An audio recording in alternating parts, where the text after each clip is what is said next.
সময়টা খ্রিস্টাব্দ 1800। আমেরিকা ইতিহাসের এক মোড়ে দাঁড়িয়েছিল।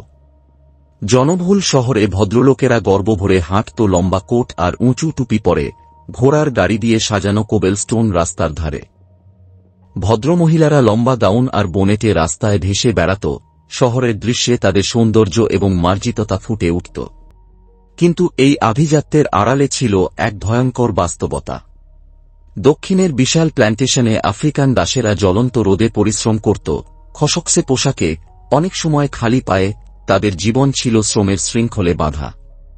পশ্চিম দিকে আদিবাসী জাতিগুলো তাদের প্রাচীন ঐতিহ্য ধরে রেখেছিল, হরিণচর্মের পোশাক, মকাসিন এবং রঙিন পালক। তাদের ভূমি রক্ষার সংগ্রামে উপনিবেশকারীদের চাপের মুখোমুখি হয়েছিল তারা। গ্রামীণ জনপদ ছিল কৃষির ছন্দে পূর্ণ, তুলা, ভুট্টা এবং তামাকের ক্ষেত্র বিস্তৃত দিগন্ত জুড়ে। কৃষকরা সোনালী রোদে পরিশ্রম করছিল। খ্রিস্টাব্দ 1800 সালের আমেরিকা ছিল বৈপরীত্যের দেশ। ধনী আর কষ্টে, আভিজাত্য আর নিপীড়নে, বেঁচে থাকার সংগ্রাম আর আশায় ভরা।